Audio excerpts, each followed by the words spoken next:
Welcome to Oh God, What Now, the podcast that can now boast an Edinburgh Comedy Award winner. Congratulations to our very own Ahir Shah. Everybody else, raise your games. I'm Dorian Linsky. I have not won an Edinburgh Comedy Award. On today's show, Legionella Suella sets out to put GPS tags on migrants and tells police forces that no crime is too small to investigate. But cash-strapped cops beg to differ. Plus, it's a mailbag special. We've opened up your emails to everyone this week for a Q&A extravaganza. And in the extra bit for Patreon backers, after a dedicated team of monster hunters descended on Loch Ness, we're asking the panel to recall their childhood dreams and obsessions and tell us which ones still linger. Let's meet the panel. First up is commentator Alex Andreou. Hi, Alex. Hi, Dory. The European Commission has said that the wildfires in Greece this summer have been the largest ever recorded in the bloc. Summer has been underwhelming in Britain this year, but across Europe it was the hottest on record. How prepared is the EU for this sort of thing to happen every summer? Adaptation rather than prevention. Prevention would be great, but adaptation. Yes, I think they're doing quite well on adaptation, but really there isn't enough focus on prevention. And when I say prevention, I don't mean sort of adverts saying don't flick your cigarette out of your car. I mean active land management. There's a sort of romantic, quite old-fashioned notion of natural beauty being equated to sort of complete wilderness. That is actually both on the left and the right of politics for very different reasons. But strategic fire prevention requires land management, clearing undergrowth, re-wetting, even cutting trees, which sounds completely counterintuitive when we're talking about rewilding and creating carbon sinks and all of that stuff. But actually, occasionally, you have to create safe sort of strips in between areas of wilderness so that fires don't spread, which used to occur quite naturally because of farming and are not there anymore. So people see mountains with the forest growing wild, but actually forests which are unmanaged, which involve a lot of dry undergrowth, which are crowded, are basically fuel in those circumstances. Now, there is a plan. The EU do have a sort of active fire management system where they're buying loads of those Canadair aircrafts, that drop water for anyone to use and that kind of thing. But there is also a sort of strategic management plan that is stuck politically at the moment because, shock horror, the Central and Eastern European usual suspects, Austria, Hungary, etc., are like, hands off our forests, Brussels. They don't want to hear of it. But, it costs 19,000 euros per hectare to put out a fire, and it only costs 2,000 euros per hectare to manage, to strategically prevent fire, as it were.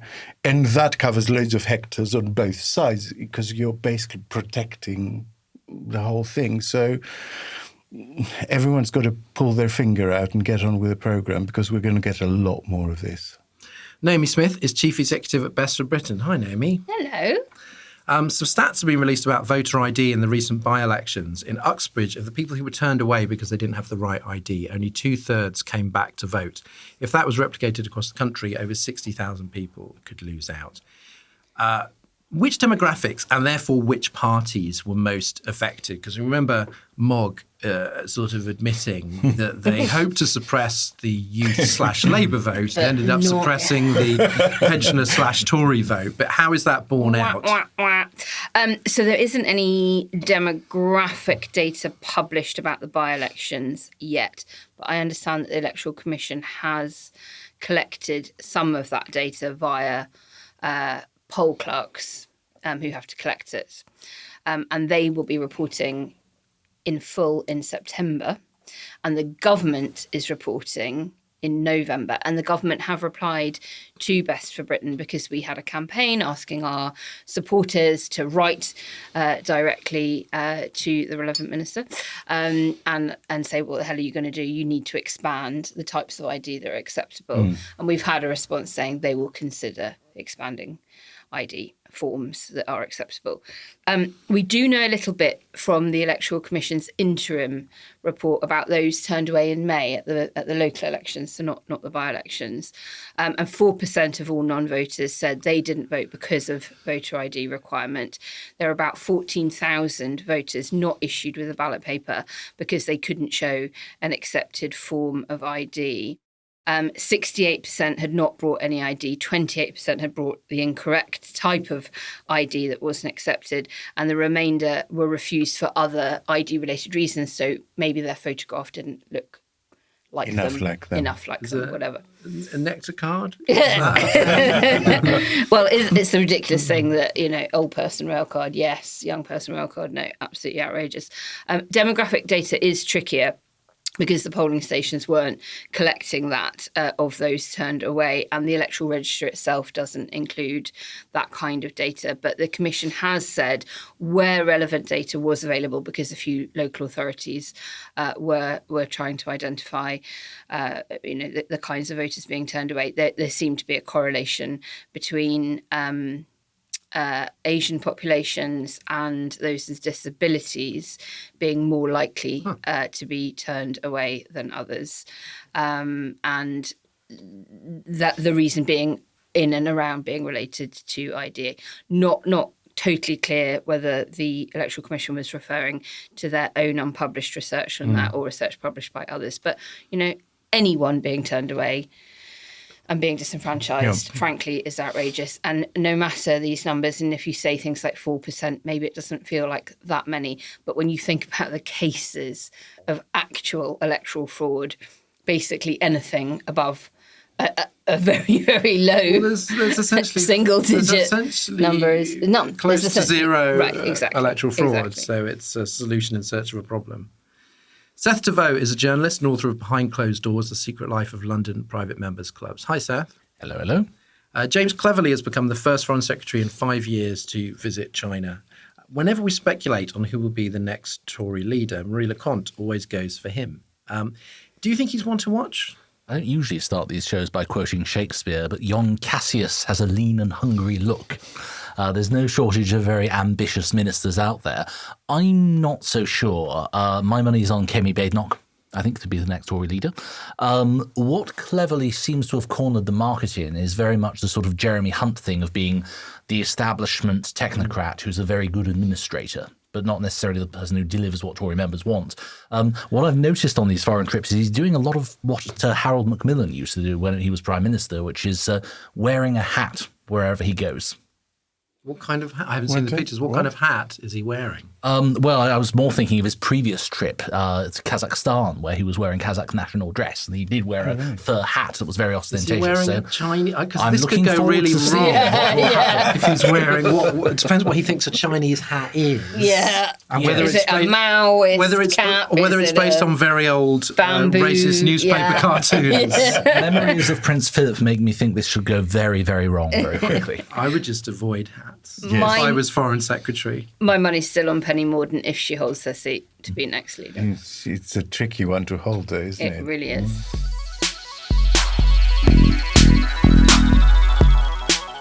First up this week, if in doubt, announce another crime week. Hod favourite Suella Braverman is desperate to get migrants back on the Bibby Stockholm after an outbreak of Legionnaire's disease on the boat earlier this month. It turns out there was actually a Home Office official at the meeting where test results were discussed, but the project went ahead until 2 days later everyone was evacuated. Now the Fire Brigades Union is threatening a legal challenge over the barge's safety, calling it a death trap. In a busy week, Braverman is also planning to fit asylum seekers with GPS tags and telling police to follow all reasonable crime leads right down to the smallest offences. But is she giving them the resources they need? Alex, we'll start with the Bibby Stockholm revelation. Now, that might seem like a scandal. And the thing with Braverman's is, as I'm always wondering, like the inhumanity is not a scandal because that's her USP, but incompetence can be. Yes. But everything that she gets involved with is this sort of merry cocktail of inhumanity and incompetence. How's Bibby Stockholm working out for her? Not well. I mean, I think I think she's come out of this summer with her position in real danger, actually. And I don't think she went into the summer with her position in real danger. But I think there are now voices even in her faction of the party. I thought you were going to say in her head. Yeah, sure. But in her faction of the party, there's just this metallic screaming. Listen, I'm still reeling from the revelation it's Crimes Week. I thought it was Stop the Planes Week. But there are people in the right of the Tory party who seem to think now that maybe she's not the right person to be their vanguard. She's not really making them look great because she's incompetent. So, yes, I think the Tory base won't have the same qualms about the Bibby Stockholm that you and I have. You know, their gripe won't be how can we put innocent people on a prison barge. Their gripe will be how come there's no innocent people on the prison barge. Yeah. But the result is still the same. You know, she's basically creating this thing where both the people who hate the policy and the people who love the policy end up dunking. I'm surprised you didn't make Legionnaires' disease part of the policy, because I think that would have made it quite popular with the Tory base. Yes, sure. I mean, I think we were hours away from Lee Anderson sort of making a statement going, in my day... My dad had a bit of Legionnaires' disease. No one complained. Put hairs on your chest. Or they could bring in a heavyweight Home Secretary who's unfettered by scandal, like Grant Shapps. Oh, God. He was very briefly, wasn't he? 6 days. Braverman is facing legal action from the FBU over safety on the barge and, of course, the European Court of Human Rights over the Rwanda plan. Do you rate their chances? Do you see her being blocked legally? I mean, the Fire Brigades Union is a legal letter that's basically asking you for assurances rather than action at this stage. Oh, sure, but it's like it's a threat. For sure.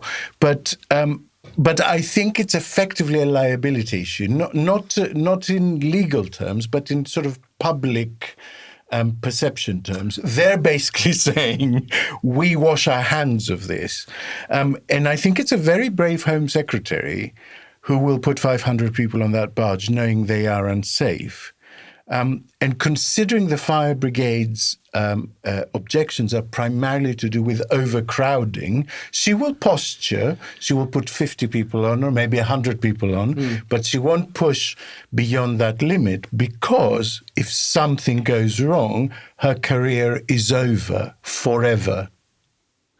Yes. So actually the letter does its job without anything else absolutely. To be done. Now, the ECHR is I mean, she's not even there yet. She's lost in the Court of Appeal, and they're now going to the Supreme Court. At the moment, she's being thwarted by domestic British court. Judges in British courts, which is exactly what she wanted. Enemies of the people. Enemies of the people. The Supreme Court case, I think, won't be heard until early December, would be my guess. So even if that then went to the ECHR, you're looking the wrong side of a general election, I'm pretty sure. I would say, even though I'd rather she was not Home Secretary, the job of being Home Secretary does seem so terrible that I do get some pleasure out of the fact that such a terrible person is having such a rough time with it. Not for the people who were affected, I hasten to add, but just seeing somebody so thoroughly at their depth, seeing their political ambitions shrivel. It's just the discourse is so fucking twisted right now. I told you I was listening to Origin Story on my way here and about the new elites.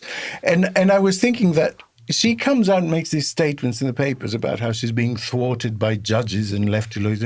You know, this is the Home Secretary. This is the person who wields the most draconian expression of state force against the individual, and she says that she's the victim, and some schmo who walked from Afghanistan, crossed over in an inflatable, is the elite that's thwarting her. Well, I'm reading Ian's book, and the impression you do get is like, well, ministers have an enormous amount of power. The government has enormous power, and if things aren't going well, you can't really claim, oh, my hands are tied by the overmighty justice system. Naomi, Labour is calling the tagging of migrants a gimmick this week. Quite a strong statement shadow minister there. But back in December, Keir Starmer said there were certain cases where he'd support it. The Labour game plan at the moment seems to be the Tories introduce something horrible and then Labour go, well, it's there now. Do you worry that this is another wretched Tory policy that Labour could end up accepting? Or do you even see it taking off? Well, okay. Given the time frame. Yeah, good follow-up question there. So there are some things, very few, but there are some things I kind of get in the whole, if Labour just keeps quiet, doesn't, scare the horses too much, pre-GE, seems a little bit Tory light, I can just about live with. But on this one, on issues like this, where it is so obviously red meat to the right-wing Tory voter base, that I think Starmer should risk being categorical in condemning it. I should say, I suppose, that his comment about GPS was some months ago, right. And actually the Shadow Cabinet's response to this has been pretty harsh. Yeah, exactly. And look, and the Tories are going to accuse Labour of being soft on crime, regardless. So this is a test of morality rather than political strategy. And of course, the danger for Starmer is by not having a clear anti-stance on it, which it sounds like they're hopefully getting to, is that those who would never vote Tory anyway could, feel that their vote's being taken for granted and stay home. But on the fundamental issue of it, we tag those at risk of absconding from their bail terms or not meeting their curfew requirements, people that may be considered slightly dangerous to society to be untagged. We microchip dogs. If you really want to know where these people are, let them work. Let them earn money. Let them pay tax. Let them have a life. Because then you'll know where they are. I mean, HMRC are bloody good at finding people. Labour pointed out we tag criminals and these are not criminals. Exactly. And that should be the end of the sentence for Labour and good if that's the line. Ajita Chakraborty in The Guardian wrote an alarming piece the other day about far-right radicalisation in Llanelli, South Wales, where podcasters... May well have been. There might have been a few. Hordes of podcasters being clashing with riot police. Where protesters are blocking plans to house asylum seekers in a hotel, one of 400 across the country operated by the Home Office. Racist conspiracy theories abound. We talk a lot about, what's happening in Cabinet, the top line of sort of Braverman's career. But is this an underreported consequence of her war on asylum seekers, that you are feeding the crazy racists?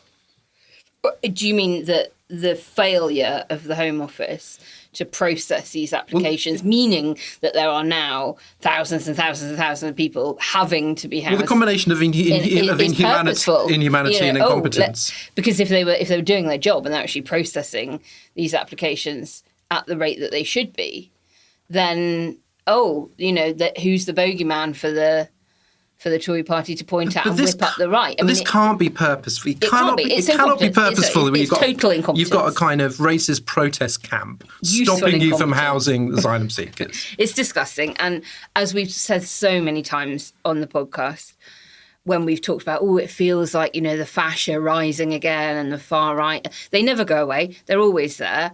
Populism and horrible, deeply racist, if not, xenophobic at best. It's always there. It's always around us. We always have to be vigilant to it. And the Home Office and the Home Secretary's total incompetence over processing these. It is not the fault of these people that they are being housed in hotels. Yeah, of course. It is not their fault that they are costing the British taxpayer money to be there. They would desperately love to have been processed by now. And we know from all of the migration experts that talk to us on the show and that we hear on the news, the majority of people are found to have had a very legitimate claim for asylum. They are not economic migrants just here to, bleed us dry. Quite the opposite. Moving on, Seth, Braverman wants the police to investigate every crime, including ones like phone theft and shoplifting, which are often effectively ignored. Only 3.9% of burglaries and 0.9% of crimes against theft from the person, so muggings, result in somebody being charged. So we'll get to the snags. But I mean, is that a good idea in principle? Has she actually said something which sounds quite positive? I mean, in principle, of course. And, I think we all have experience of crime not being investigated. I can remember a few years back being burgled. And despite the fact that there was actually a visible fingerprint on the window by the burglar, the police still weren't interested in doing anything about it. And that's a totally normal experience these days. What I think is dangerous, though, and counterproductive, is when the Home Secretary starts to micromanage what the police should be doing day by day. Well, the National Police Chiefs Council responded to see trust in police return to where it used to be. An effectively staffed and properly funded police service is essential. So essentially, show us the money. Yeah. I mean, is this just a resources? I mean, so is this primarily a resources problem? Because I suppose I don't want to think that the police are actually like, we could investigate this, but we just can't be asked. I'm assuming that they're rather stretched and that they go, somebody whose phone got nicked by someone going past on a bike, it's just not worth it. That is genuinely a big part of it, but let's not pretend that's the be-all and end-all, and let's not pretend that there aren't massive problems with the police today. I don't think it's a particularly controversial statement to say that there has been endemic institutional racism in the police for a very long time.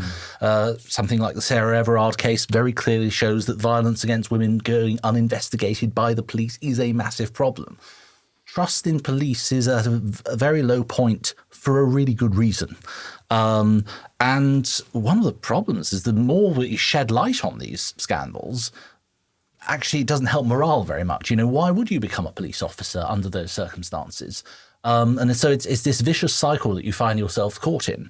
It's not a particularly modern or recent dilemma, but it's something that I think has become more and more apparent in recent years. But the degree to which, for example, in the 1970s, the Metropolitan Police actually was so endemically corrupt, they had to bring in outside policemen to investigate the police.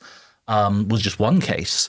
I can think of a dramatic example actually from a work of fiction. If you've ever come across Touch of Evil, the 1957 film looking at the whole sort of morality of policing and a number of observations in that. The job has to be tough. A policeman's job is only easy in a police state. There are plenty of soldiers who don't like war. It's a dirty job. So this is something we're grappling with, which is not... I think the National Police Chiefs Council should have said that instead. Just quotes from Touch of Evil. Yeah, absolutely. Braverman is boasting that the government has recruited 20,000 more officers, which is true, but because so many jobs were lost, there are actually 4,000 fewer officers than there were in 2010. What is Braverman's relationship with the police? I think she loves being photographed with them. That's pretty clear. Like a child at a local fete. Yeah. And if you don't have much to say, you can be photographed. Only evil. One of the problems in politics is the degree to which X thousand more bobbies on the beat is your answer to anything. And that doesn't look at what the police are doing, why different types of crime aren't being investigated, why the nature of crime changes, why the nature of online crime opens up whole new vistas, for example, why types of fraud. I mean, I'll give you an example of this, actually. I was a few years ago trying to, as a journalist, investigate a blatant case of electoral fraud. The police force covering the area didn't want to know about it. Said, it's all action fraud. You need to go to the fraud specialist, please. Fraud specialist wanted nothing to do with it. They said, no, you need to go to the police force. And essentially, for various reasons, there were hot potatoes and so on, no one wants to know. Alex, as well as resource problems with the police, the court and prison systems under strain as well, right? Oh, hugely clogged up. And, it has to be said that the pandemic really didn't help with that. There was already a backlog. They were already hugely underfunded, but the pandemic created an extra sort of bottleneck. Because it makes you think, if you actually did charge the 99.1% of other muggers, there wouldn't be anywhere to well, try them. maybe not. I guess the theory of criminal law would be that if you actually charged a very high percentage of people committing a crime, they wouldn't commit that crime. If they knew that, they are very likely to get caught and be sent to jail, then the deterrent effect would. No, would I think come that's really into- good, but I'm just saying, like, into view. there's not the capacity to. Oh, absolutely. try people, right? No, listen, it's completely clogged up. It's not at the moment rehabilitative in any way. It's just people being warehoused, quite literally. And there is an interesting parallel with what's going on with the asylum system that is also clogged up because, I mean. Like the asylum applicants are people who have not been convicted of any crime. They haven't even they're not even alleged to have done something wrong, and they're being put on barges or whatever. What happens if the justice system gets similarly clogged up? Where are we gonna? Like, what are you going to do? Keep people indefinitely in prison because you can't process them? And that's the point. That the Gordian knot being solved necessitates the state doing its fucking job, beginning to basically be effective in processing stuff. That is the job of the state. Well, asylum seekers currently, they face GPS tagging, being housed in a death trap barge. Yeah. Or With Legionella. harassed by Welsh racists. And they'd be much better off committing a burglary or stealing your phone. Yeah. That seems to be the safer option because then the hands off from the state. And it used to be the case that the argument for why somebody should be imprisoned or indeed tagged was, are they a threat to the public?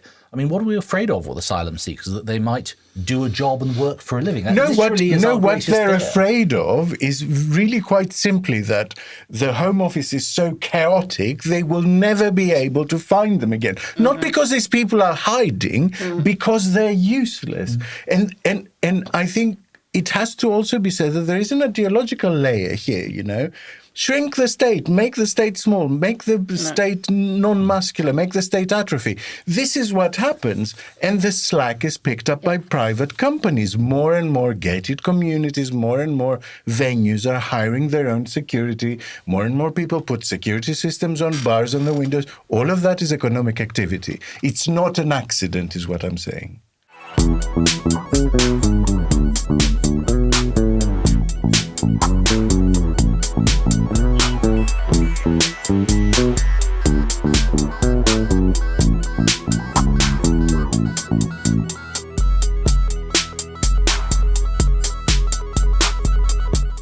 Now, the podcast elves have been sifting through the mailbags for a one-off But Your Email special. Normally we do one a week from our Patreon backers, but before Parliament returns and the autumn madness begins, we've opened it up to everyone. So let's get stuck in.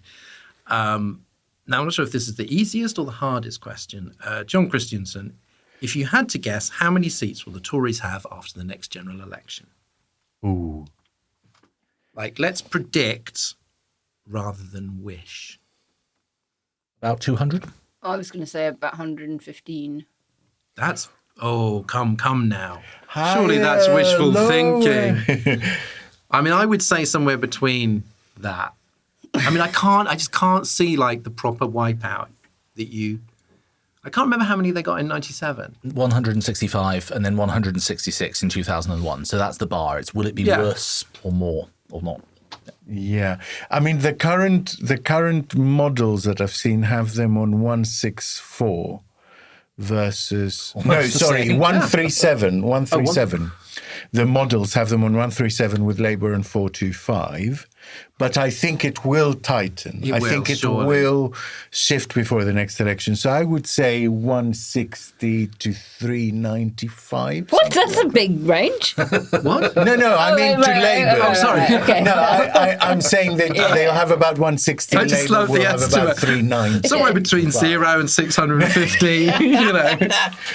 Okay, good. So we're all saying below 200. Yes. About that, yeah. Elizabeth Harris. David Lammy says that Labour would be too busy setting out their programme to repeal some of the really heinous laws passed by this government. Is there another way to reduce the impact of laws against protesting, etc., or are we just going to be stuck with them? Naomi, we were saying that this was a little bit of a frustration, that it would be nice if Labour were like, here are some bad things the Tories have done that we are going to get rid of. Because I think obviously some things are very time consuming. I think some of these wouldn't be. And it's not really an excuse to go, we're just going to be busy, not spending money or whatever they're promising. But in terms of what other people can do, reducing the impact of laws against protesting. So if you can't repeal that law... I mean, there's secondary legislation. There are sort of, tweaks that could be done that wouldn't take up as much parliamentary time. And as we were talking about with Ian's book, executive power is real. They can do a hell of a lot and bypass Parliament, as Johnson and his successors have done on a range of things. And then there's also just turning a blind eye. So there is also the signalling you can give to the Met to don't go heavy-handed on protesters, don't over-police today's I demonstration. think that's the most important And it'll be a aspect. nudge, nudge, wink, wink stuff. I think that's the most important aspect, and I think that's why they're not particularly interested. It's not a first 100 days thing. Right. To make something not happen that wasn't really happening very much anyway. You can do it more subtly. Well, I mean, it's like smoking pot, Right. It's never been decriminalised, but the police has been told just ignore As we've people seen, that the police don't have to investigate every crime. Yeah, but, so if you're setting out priorities, in your first 100 days, you want really economic growth, stimulus, public infrastructure projects. You want all of that because you want people to start feeling that economically the atmospherics are changing straight away. So that's promising, this idea that things probably would change, but they wouldn't change in a dramatic, like we're putting a red line through this law. Yeah, but also, if you wanted to go that route, I think the idea that you don't have the time for it is a load of old cobblers. Actually, we have plenty of experience of governments of both sides of the last few decades doing a mass repeal.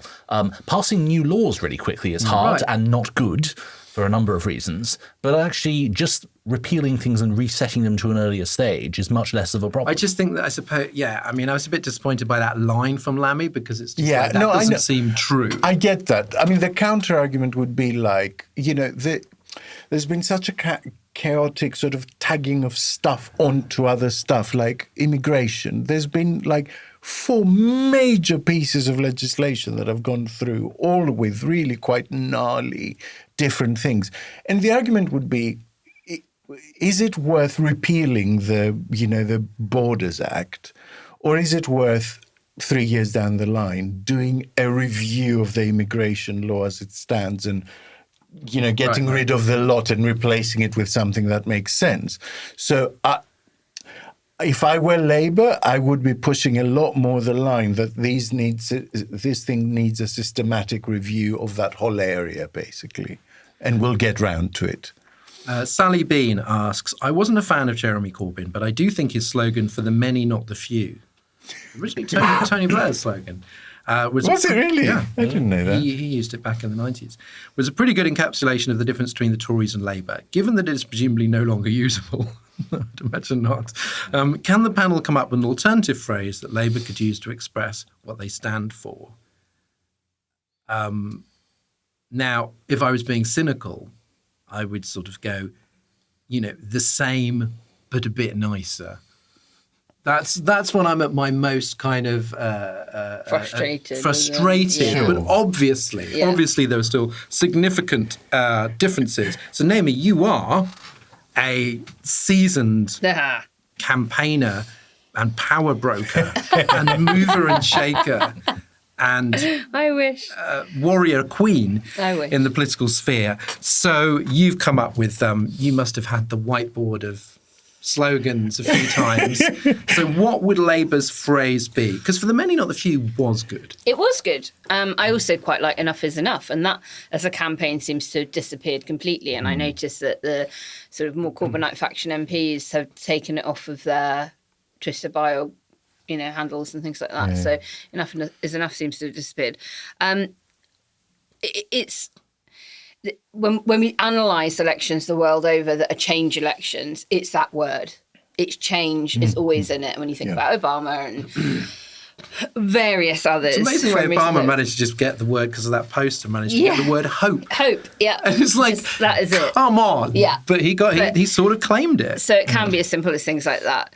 I mean, we've talked about how constipated the justice system is, how nothing works, everything is broken. So I think anything about fixing all of the shit that the Tories have created, fixing the problems that they've created, fixing the railways, not fixing the elections, that has a different meaning. I wouldn't go with that. But there's a lot of things that can be fixed. Fix you, and they could use the Coldplay song. They could see. Instead of things can only get better. I quite like the slogan with which Labour won in the 70s in Australia, I think, which was just "It's time." I think anything that reinforces that sense that, Is that time for change? Because that's essentially their argument. They've had their go, and it's enough now. Better than that lot. So the best I could come up with in the very short time we've had. So if you're listening, Labour Party, I am very worth employing. Is repair, rebuild, renew. Just because I think there is something about the damage that's been done. And that you're coming in with a brief to just make things better. I feel inspired. As quickly as possible. So that would be mine. It's important that it doesn't age badly when you're in government. And so something along the sense that we all have now of there's got to be something better than this can really come back and hit you badly 4 or 5 years down the line if you haven't delivered. Even its time might be quite ominous if the government doesn't do really well to begin with. So I think it's important to spell out what you stand for, and I would go for something as simple as the public good. We're all hurting. We can all see what's wrong, and it's not about presenting a series of grievances about ourselves. It's what kind of a world do we want to live in. That's good. That's very civic. Yeah. David Hurd asks, are Labour reducing the scope of their electoral offer because, it's sort of related this one, because Starmer et al. Realised that the state writ large has been so denuded since 2010 that it simply doesn't have the capacity to implement significant spending programmes without significant risk of fraud, a reliance on external consultants, etc., that may have the effect of discrediting the nascent Labour administration. So this is another explanation for why they're not promising much, because they think that actually the state has been stripped down too much to deliver it without having to rely on the Michelle Moans of the world. I don't know if that's true, but it might be true. I don't agree with him about fraud, but I think he has a point, actually, on this stripping out of the state and this reliance of external consultants. And you see this across government departments. Things like in-house research functions that they just don't have any anymore. They laid off the civil servants 5-10 years ago. I mean, it's a huge risk. We've talked about it before. There is a pattern where centre parties and centre-left parties are given a much shorter time to really make a difference than right-wing parties are for some reason. Just their electorate expect big change more quickly.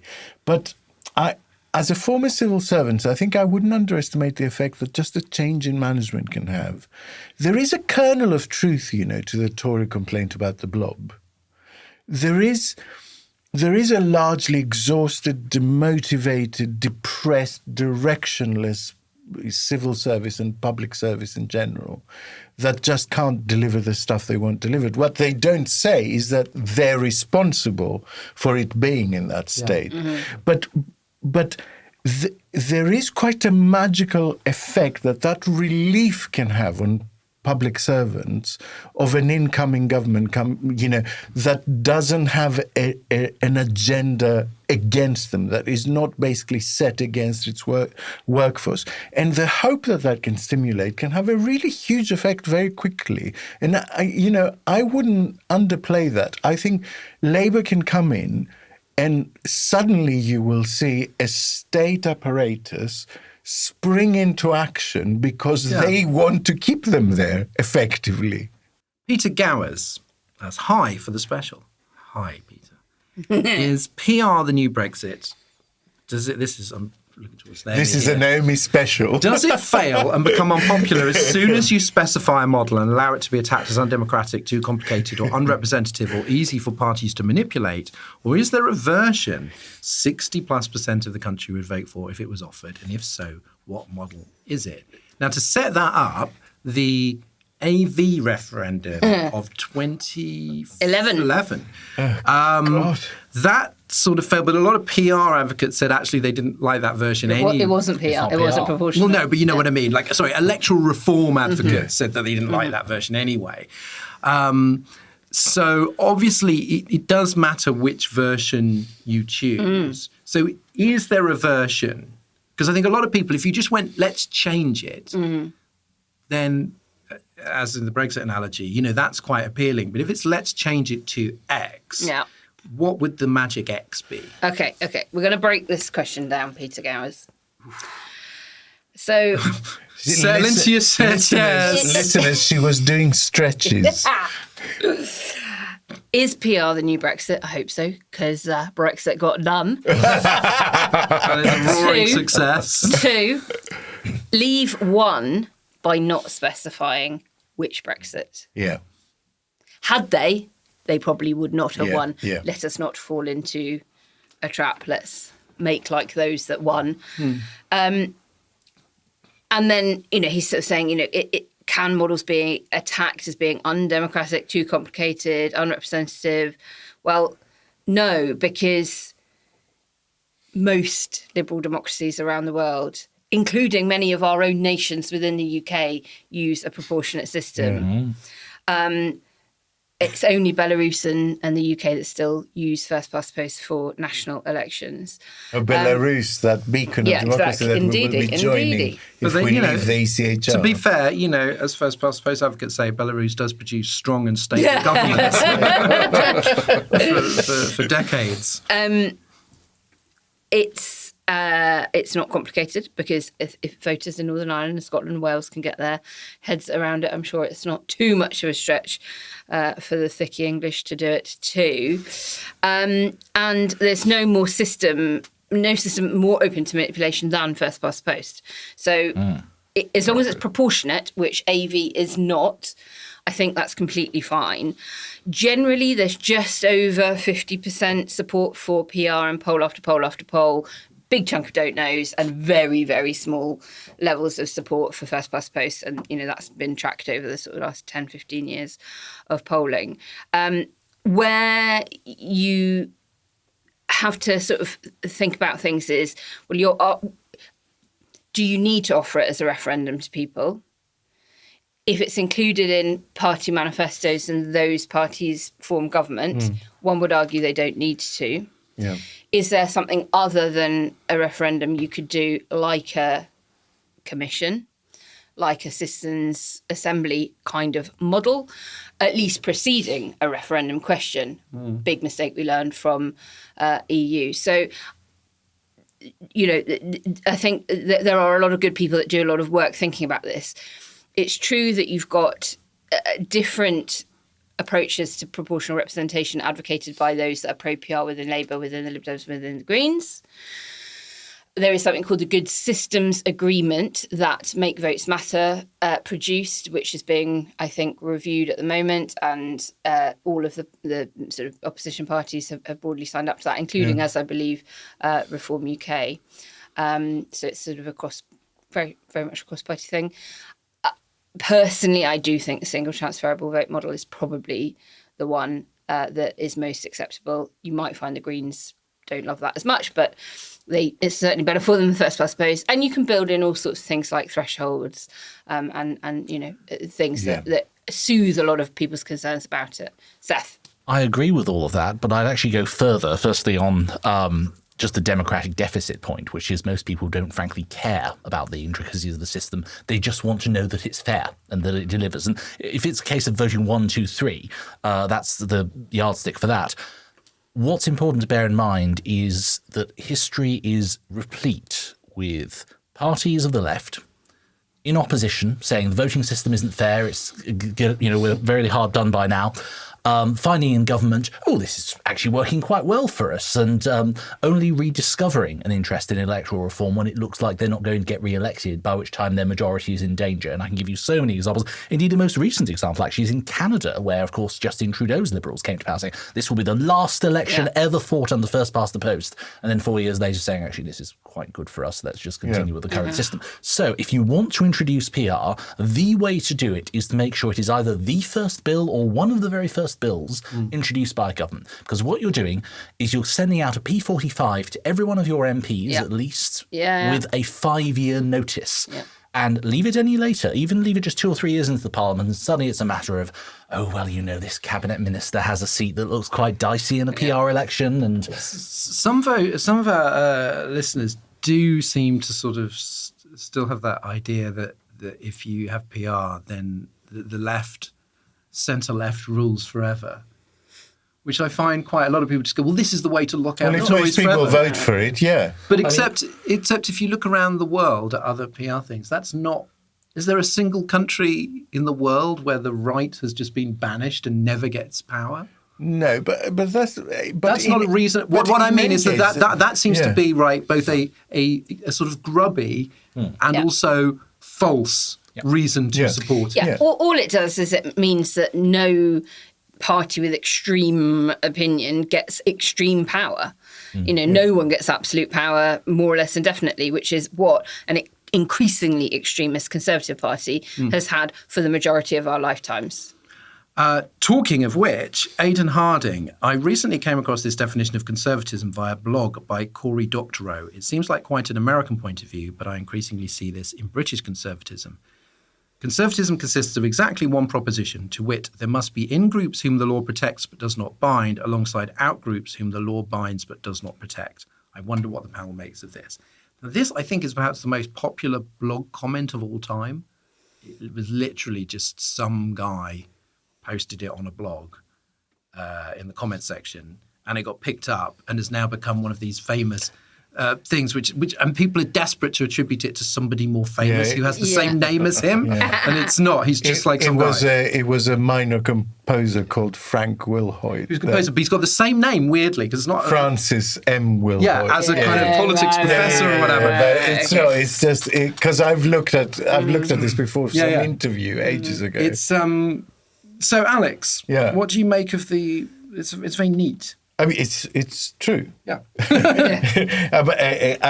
I'm sure I've told you before that the wisest thing I've ever heard was what a Greek cab driver once told me, which is Conservatives want the strictest possible rules to apply to everyone else, which is an even sort of crisper, plainer formulation of exactly that. Yeah. That's what conservatism is.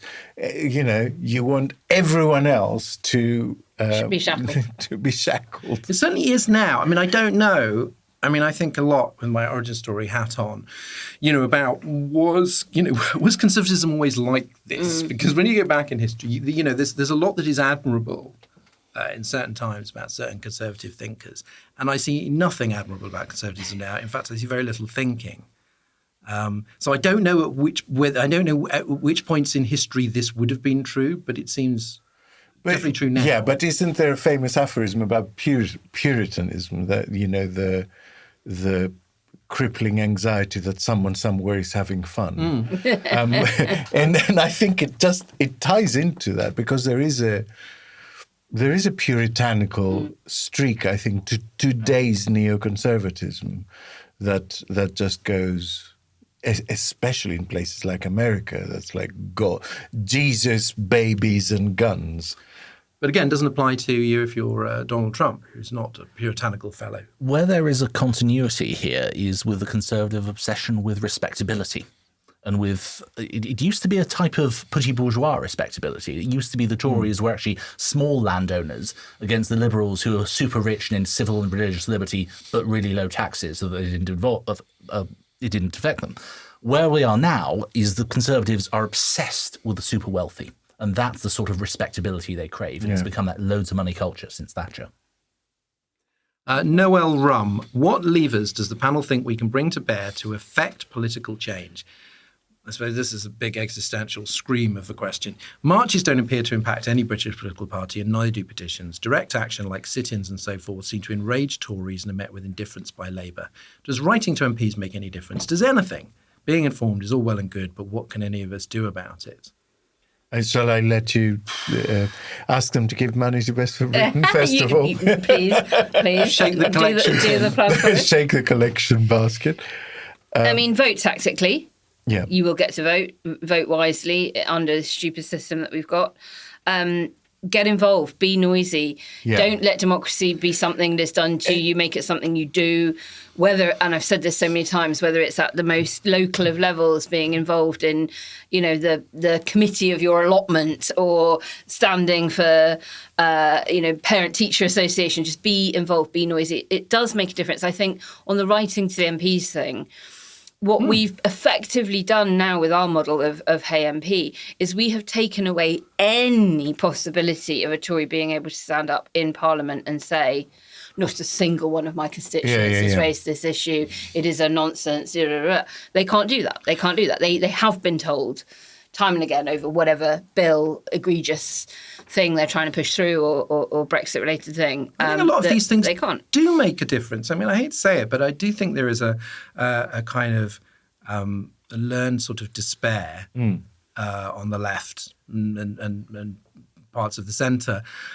Because, I mean, during the whole is Boris Johnson going to be forced out or not, letters to MPs made a huge difference. People were feeling like the rage, hearing these stories about, these heartbreaking stories of people who, couldn't spend time with loved ones during lockdown. That's a very recent example of how that really cut through and ended up, removing the Prime Minister. I think, I'm not going to go on about this because I've always gone about this, but, I do think that direct action, I do feel that sort of, green issues in the era of Greta Thunberg, Extinction Rebellion, Just Stop Oil, even though there's many disagreements about individual actions, this stuff has made a difference. Perhaps if you're thinking of like the Remain marches that many of us went on or organised, sure, you're going to feel like, well, that didn't make any difference. Again, you don't know that. But again, did again, it have to do know where in moving Labour's position? Because if we hadn't, the point is, if you don't do them, there's absolutely no difference because people would have, Labour, for example, would have just looked out and gone, oh, people don't really appear to give a shit. Remainers don't care. They've accepted they've lost. It was very clear that many people had not accepted, that, were very angry about Brexit and campaigning for the second referendum and so on. And so I don't think that you can say that any of this stuff simply doesn't work. You need the right timing. You need allies in power. Timing. You need moments of vulnerability for the government. But on the timing, so is it Noel? Yes. So what I would say to Noel is this is a really good time to be noisy because it's selection time, you know. Associations of all parties are selecting their candidates at the moment. And we had Stella Creasy on a couple of days ago. She had a whole list of hustings coming up. Whatever party interests you, now is when they select their candidate, the person who might be your MP in a year's time. So now is the time to go along to those hustings, to ask questions, to be noisy, to make sure that your point of view is heard and that they hear it. Well, there's a great, just to wrap up, there's a great line from Rebecca Solnit, which he's writing about climate despair, and goes, despair about something sort of makes it more likely that it will happen. It is a form of collaboration. And I think you should always resist that sense that nothing you do will matter. We've reached the end of the show. So very quickly, we're going to talk about some stories that have gone under the radar this week. Seth, kick us off. Yeah, you might have seen that earlier this year, Rishi Sunak signed a Brexit deal. In fact, it was at the Fairmont Windsor Hotel, which belongs to a Tory donor, Surinder Arora. I mention that because this week they've had a court order to demolish the hotel for a whole bunch of planning breaches. Brilliant. It's a metaphor. No. Story's a metaphor. Don't demolish the Windsor framework. do demolish Brexit. That's fine. Alex.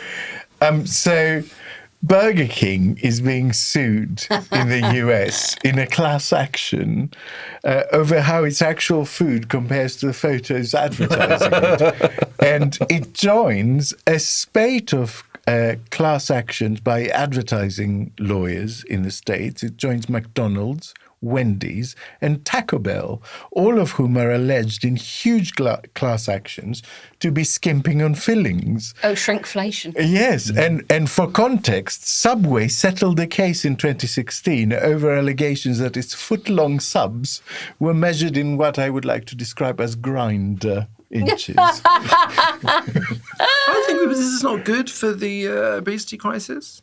I'm not just trying to make a healthier America. Don't be that guy. Don't be that person. I think they're just trying to. I think their hearts are in the right place. Is that why they've taken the tomatoes out of it to make it healthier? You must have seen those very online cynical, videos where they show you behind the scenes of an ad, and they put a hairdryer onto a Big Mac, and they add some wax, and it's all inedible. Oh, I've been on shoots Yeah, but you like have that. to do that. You have to. It's like they spray melt it with, under the lights, but also they spray it with varnish. Yeah. to But like make ice it cream, you shiny have to and use stuff like that. kind of Yeah. coloured mashed potato and stuff. Like I don't know, it's a little bit of kind of Chanel. No, Probably but also then- happens on Grindr. Sure, but then the thing you get, there is a distance I know. between the photo you were sent and the guy you meet at the door, Yes. which is too far. It's a line has been crossed. Someone's had a very disappointing visit to Burger King this week. Yes, Burger King. Let's go with that. So what went under the radar this week? Well, the missile that hit the Prigozhin plane, but in a more tasteful answer. Salvation.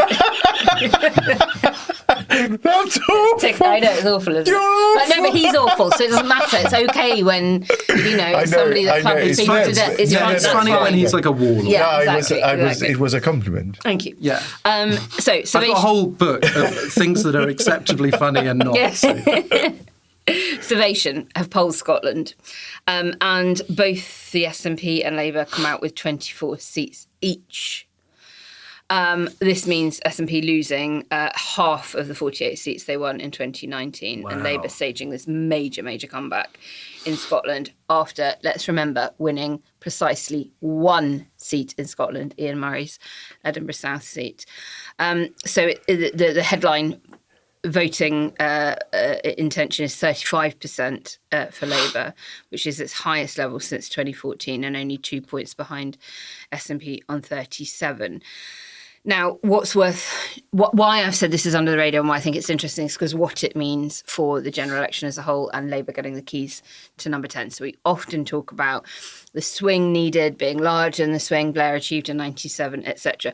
If the SNP vote share has come down sufficiently and Labour's increased sufficiently to allow Labour to pick up 24 seats in Scotland, then you can probably knock 4 points off the lead over the Conservatives that they need nationally to get an overall majority. So it really is quite significant and I think perhaps underreported. I did find it rather strange over the last few years, the amount of times on Twitter and sometimes to the podcast that SNP supporters would just go, Labour is finished in Scotland, it's never coming back. And I just thought, considering like the history of politics in most countries, probably not Belarus, Yeah.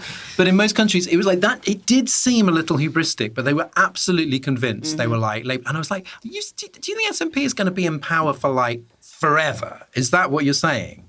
And so this does seem to be something that was bound to happen, but perhaps earlier than we expected. Okay, I'm going to do a little word about America and my fascination with Vivek Ramaswamy. I know. Oh God, I saw. Right, you did a bunker on the debate. So for those who don't know, he's a 30-something biotech entrepreneur, son of Indian immigrants, went to Harvard, Yale Law School, made $10 million in a hedge fund, massively failed to launch an Alzheimer's drug like really You forget. really crapped out on that. But reinvented himself as Fox News' woke and cancel culture guru, the author of Woke Inc., Inside Corporate America's Social Justice Scam, and the head of his own anti-woke asset management from Strive. You may have noticed a theme there. Yeah.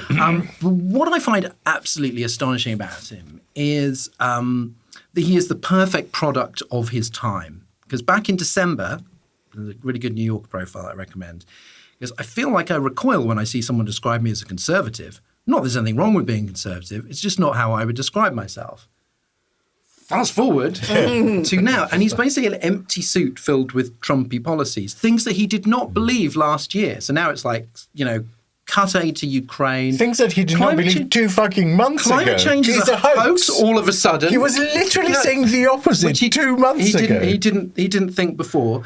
And I mean, it's astonishing to see, but it's also it's obviously very depressing because, there was a real debate. I'm not sure if you remember this, but, when Trump was first running, they were like, how much does he believe this? And how much is he just trying out lines? Do you remember he'd sort of workshop lines on the crowd and go with what worked? Now, as it turns out, it doesn't seem that the white supremacy was, too much of a stretch for him. But there was a sense that he was talking to the mob and seeing what they wanted. And Ramaswamy, because of his sort of background and his previously expressed opinions, he would be like a Paul Ryan kind of Republican normally. Yeah. Just kind of like slick, libertarian bro. No. And now he's just like exactly the same policies as Trump. It's the base.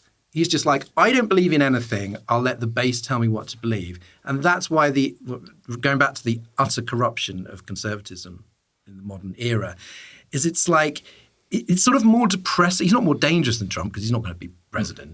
He's just doing this to promote himself. But it's more depressing even than Trump.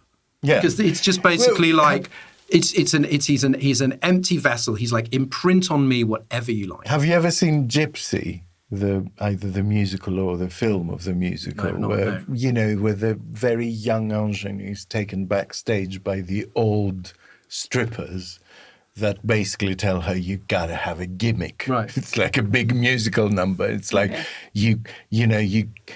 one has a trumpet, another one lights up with bulbs, and it's like. And that is the political environment in America at the moment. I feel that like people are sucked into it and they're spat out with a costume and a hook. But he's the purest product of that. Yeah. It's basically debating society brain. So you just say whatever works. Extraordinary. And Trumpism brain. He's quite something. I paraphrase Senator Edward Kennedy.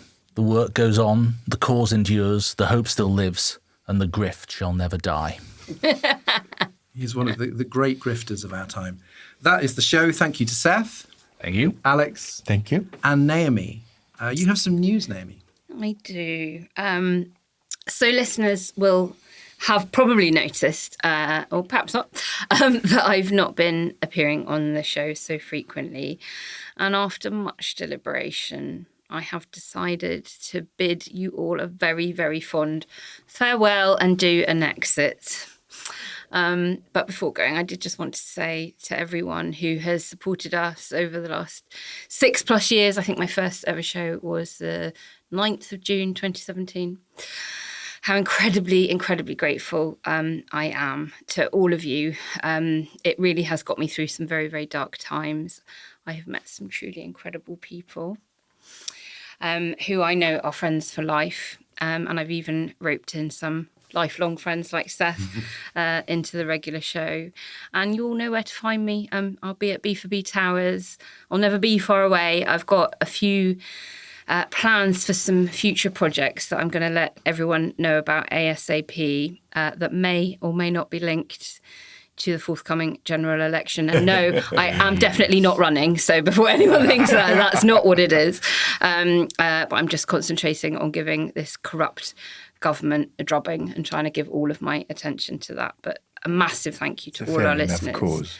Especially to Dorian, especially to Alex, and of course Ian and Roz, who aren't here today. Ian's already left the show, but Roz is on holiday, and thank you for putting up with me for so long. Thank you, Naomi. It's been a blast. And can we maybe have you back as a guest, as just the CEO of Best of Britain, promoting the fight for PR when that really. Shall I chase you out of the room so we can actually do the line exit pursued by